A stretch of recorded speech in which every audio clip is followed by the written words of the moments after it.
ಕೋಪದ ಬಗ್ಗೆ ಕಿಚ್ಚ ಸುದೀಪ್ ಮಾತು ಕೇಳಿ. ಮತ್ತೆ ನೀವು ಕೋಪ ಮಾಡಿಕೊಂಡ್ರೆ ಹೇಳಿ.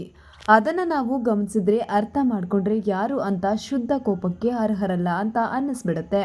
ನಾವು ಅವರಿಗೆ ಅಷ್ಟೊಂದು ಇಂಪಾರ್ಟೆಂಟ್ ಕೊಡೋದೇ ಸರಿಯಲ್ಲ ಅಂತ ಅನ್ನಿಸ್ಬಿಡುತ್ತೆ. ಕನ್ನಡದ ಸ್ಟಾರ್ ನಟ ಕಿಚ್ಚ ಸುದೀಪ್ ಅವರು ಸದ್ಯ ಬಿಗ್ ಬಾಸ್ ಕನ್ನಡ ಸೀಸನ್ 11ರಲ್ಲಿ ಬ್ಯುಸಿ ಆಗಿದ್ದು ಗೊತ್ತೇ ಇದೆ. ಇದೀಗ ಅವರ ನಟನೆಯ ಮುಂಬರುವ ಮ್ಯಾಕ್ಸ್ ಚಿತ್ರವು ಈ ತಿಂಗಳು 25ರಂದು ಬಿಡುಗಡೆ ಸಜ್ಜಾಗಿದೆ. ಈ ನಡುವೆ ನಟ ಸುದೀಪ್ ಮಾತನಾಡಿರುವ ಹಳೆಯ ವಿಡಿಯೋಗಳು ಸೋಷಿಯಲ್ ಮೀಡಿಯಾದಲ್ಲಿ ಸಖತ್ ವೈರಲ್ ಆಗ್ತಿವೆ. ಅವು ಸಾಕಷ್ಟು ವ್ಯೂಸ್, ಲೈಕ್ಸ್ ಅಂಡ್ ಕಮೆಂಟ್ಸ್ ಪಡೆಯುತ್ತಿವೆ. ಕಾರಣ ನಟ ಸುದೀಪ್ ಅವರ ಮ್ಯಾಗ್ನೆಟಿಕ್ ವ್ಯಕ್ತಿತ್ವ ಅನ್ಬಹುದು. ಹೌದು, ನಟ ಸುದೀಪ್ ಅವರದು ಬಹುಮುಖ ಪ್ರತಿಭೆ ವ್ಯಕ್ತಿತ್ವ. ಜೊತೆಗೆ ಅವರು ತಮಗೆ ಜೀವನದಲ್ಲಿ ಆಗಿರುವ ಅನುಭವಗಳ ಮೂಲಕ ತಮ್ಮದೇ ಆದ ರೀತಿಯಲ್ಲಿ ಲೈಫ್ ಲೆಸನ್ ತರ ಮಾತನಾಡ್ತಾರೆ.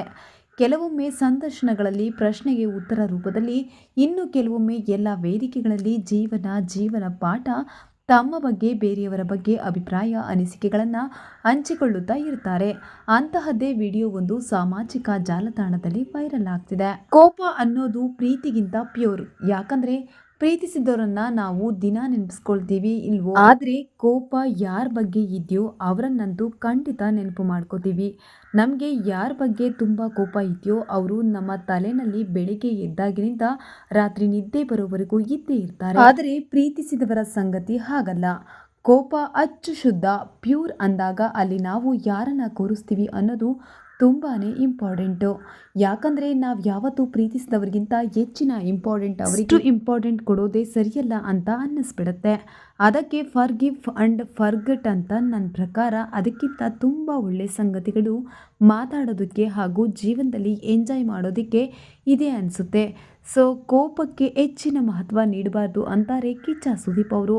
ಅಂದ ಹಾಗೆ ನಟ ಕಿಚ್ಚ ಸುದೀಪ್ ಅವರು ಸದ್ಯ ಬಿಗ್ ಬಾಸ್ ಸೀಸನ್ 11ರ ಶೋ ನಡೆಸ್ಕೊತಾ ಇದ್ದಾರೆ.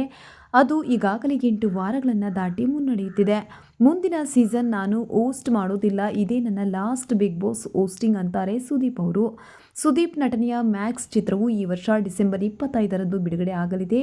ಮ್ಯಾಕ್ಸ್ ಚಿತ್ರದಲ್ಲಿ ವರಲಕ್ಷ್ಮಿ ಶರತ್ ಕುಮಾರ್ ಅವರು ಕಿಚ್ಚ ಸುದೀಪ್ ಅವರಿಗೆ ನಾಯಕಿಯಾಗಿ ನಟಿಸಿದ್ದಾರೆ.